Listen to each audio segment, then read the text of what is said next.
इस पद में जो गोपियां हैं वो उद्धव से कह रही हैं कि हे उद्धव, हमारे पास 10-20 मन नहीं है कि हम श्री कृष्ण से प्रेम तो कर ही रही हैं सबसे पहले से ही, वही हमारे सब कुछ हैं, और हमारे पास 10-20 मन नहीं है कि आप जो है आप एक निर्गुण ब्रह्म की उपासना के लिए हमें बता रहे हैं तो हम निर्गुण ब्रह्म की उपासना भी कर लें। क्योंकि जब हमारे पास एक ही मन है और वो मन हमने जो श्री कृष्ण को समर्पित कर दिया है, ठीक है, तो दूसरा हमारे पास मन ही नहीं है, तो हम आपकी बात को कैसे स्वीकार करें। अर्थात कहने का मतलब ये है कि गोपियां जो हैं उद्धव से कहती हैं कि उद्धव, हमारा एक ही मन है और वो भी श्री कृष्ण के साथ चला गया है, इसलिए हम आपके निर्गुण ब्रह्म की उपासना नहीं कर सकती। ठीक है, ये तो पूरा सारांश हुआ इस पद का।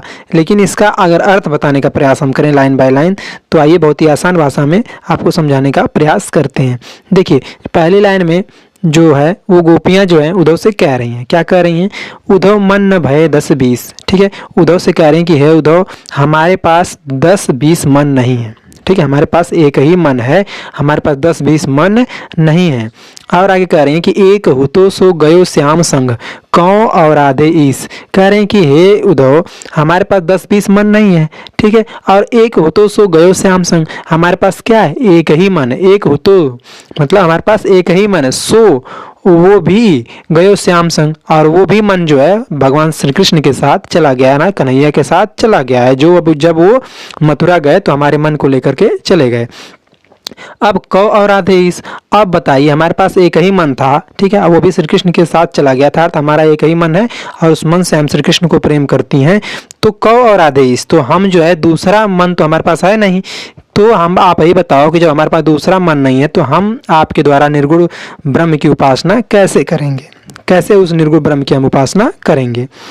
ये और आगे बता रहे हैं कि इंद्र शिथिल भई केशव बिन ज्यों देहु बिन शीस। और कह रहे हैं कि इंद्र शिथिल भई केशव बिन, जो हमारी इंद्रियां हैं, ठीक है, ये शिथिल हो चुकी हैं।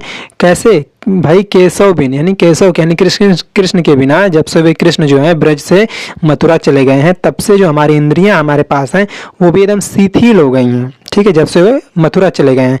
ज्यों देह बिन शीस, और उसी प्रकार शिथिल हो गई हैं जिस प्रकार से अगर कोई देह है उसका सिर काट दिया जाए, धड़ अलग कर दिया जाए, ठीक है, अगर गर्दन काट के अलग कर दिया तो जो शरीर है आपका पूरा एकदम शिथिल हो जाएगा, एकदम किसी काम का नहीं रहेगा। उसी प्रकार से हमारी जो इंद्रियां हैं, ठीक है, वो भी शिथिल हो चुकी हैं। क्यों शिथिल हो चुकी हैं? क्योंकि हमारे पास एक ही मन था, वो भी श्री कृष्ण के साथ चला गया, इसलिए हम अब हमारे पास दूसरा मन नहीं है, इसलिए हम आपको जो निर्गुण ब्रह्म की उपासना बता रहे हैं उस निर्गुण ब्रह्म की उपासना हम नहीं कर सकते।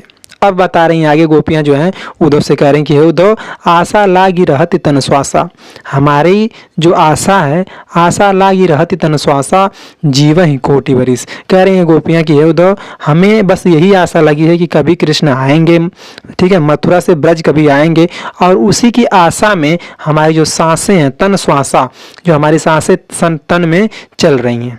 ठीक है, आशा लागी रहती तन श्वासा, मतलब हमें बस यही आशा लगी हुई है कि भगवान श्री कृष्ण मथुरा से ब्रज आएंगे, इसी आशा में हमारी ये जो श्वास है ये हमारे तन में, शरीर में चल रही है।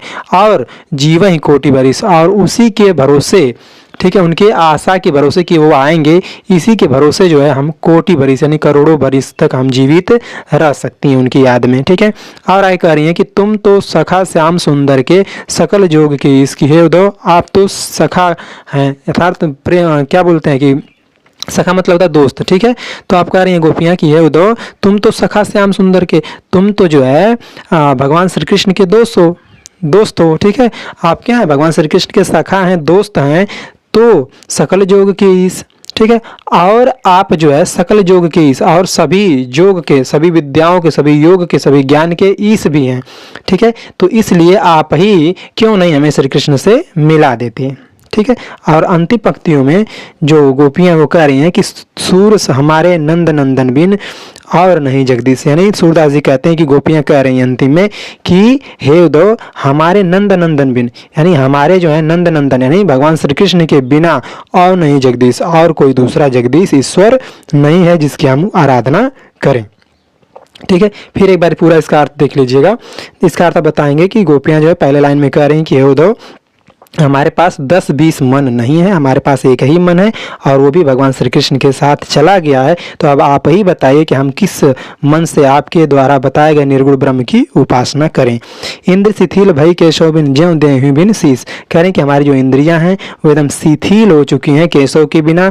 जिस प्रकार से देह जो है शिथिल हो जाती है, जिस प्रकार से देह जो शिथिल हो जाती है, अगर उसका सर उससे अलग कर दिया जाए तो आशा लागी रहती तन श्वासा जीव ही कोटि बरी। हम कह रही हैं, गोपियाँ कह रही हैं उद्धव से कि उद्धव हमारे मन में बस एक ही आशा लग रही है कि कभी भी जो कृष्ण हैं वो मथुरा से वृंदावन आएंगे। इसी आशा में हमारे जो तन में जो श्वास है वो चल रही है और इसी के आशा में हम कोटि बरिस यानी करोड़ों बरिस तक हम जीवित रह सकते हैं उनकी आशा में। ठीक है, तुम तो सखा श्याम सुंदर के सकल जोग के। इस फिर गोपियाँ कह रही कि हे उद्धव आप तो श्याम सुंदर के अर्थात भगवान श्री कृष्ण के सखा हैं, दोस्त हैं, तो क्यों नहीं आप ही हमें मिला देते। और आप सकल योग के ईश भी हैं, संपूर्ण ज्ञानों के आप ज्ञाता हैं। ठीक है, तो आप ही क्यों नहीं हमें श्री कृष्ण से मिला देते। ठीक है, सूर हमारे नंद नंदन बिन और नहीं जगदीश। सूरदास जी कहते हैं कि अंतिम पंक्ति में गोपियां कह रहे हैं कि हे उद्धव हमारे नंद नंदन बिन, हमारे जो है भगवान श्री कृष्ण के बिना और नहीं जगदीश, और कोई दूसरा जगदीश ईश्वर हमारा नहीं है। इसलिए हे उद्धव आप चले जाइए, जहाँ से आए हैं वहीं चले जाइए और हम आपके निर्गुण ब्रह्म की उपासना नहीं कर सकते क्योंकि हमारे पास एक ही मन है और वो भी हमारा मन भगवान श्री कृष्ण के साथ चला गया। अर्थात कहने का मतलब ये है कि गोपियाँ कह रहे हैं कि हम केवल भगवान श्री कृष्ण से प्रेम कर सकती हैं और दूसरे किसी ईश्वर से नहीं। ठीक है, तो यदि आपको वीडियो समझ में आई हो तो इसे शेयर जरूर अपने दोस्तों तक करें और यदि चैनल पर नए हैं तो चैनल को सब्सक्राइब जरूर करिएगा। दोस्तों आपसे मिलते हैं अगली वीडियो में, तब तक के लिए जय हिंद।